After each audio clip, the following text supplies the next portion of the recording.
Thank you. జై తెలుగుదేశం,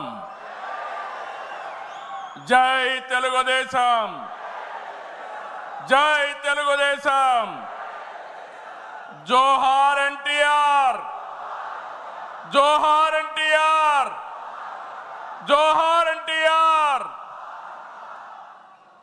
వేదిక పైన, వేదిక ముందర ఆసీనులైనటువంటి నాకు ప్రాణ సమానమైనటువంటి తెలుగుదేశం పార్టీ కుటుంబ సభ్యులందరికీ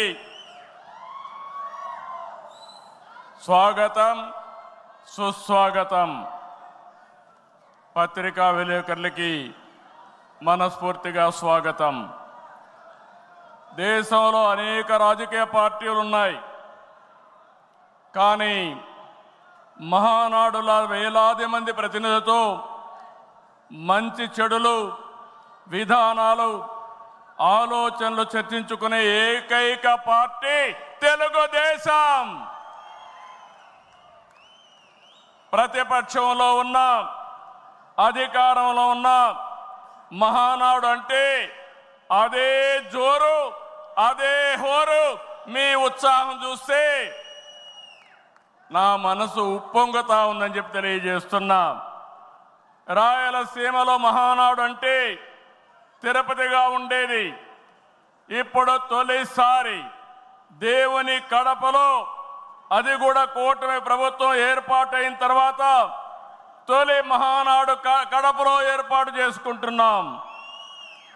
ఈరోజు కడప గడ్డపై జరుగుతున్న ఈ మహానాడు చూస్తే ఎన్నికలై ఏడాది జరుగుతున్నా మీలో ఆ కసి, ఉత్సాహం, ఉద్వేగం ఏమాత్రం తగ్గలేదు.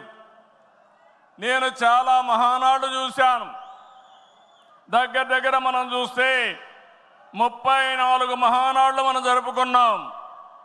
2 మహానాడులు డిజిటల్గా జరిగాయి.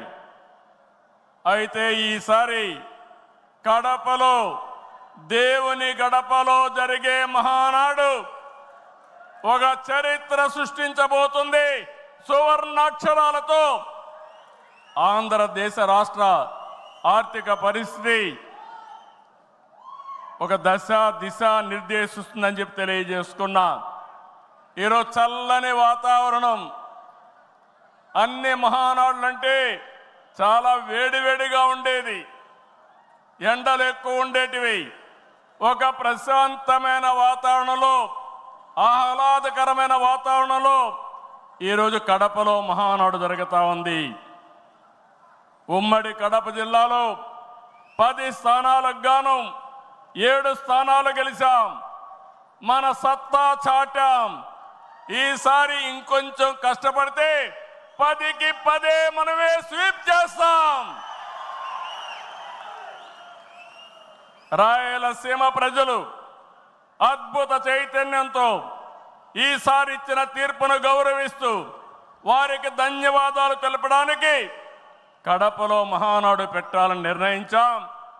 ఈ మహానాడును మీరు చూస్తే బ్రహ్మాండంగా చేసిన నాయకులకు, కార్యకర్తలకు మనస్ఫూర్తిగా అభినందనలు, కృతజ్ఞతలు. 2024 ఎన్నికల్లో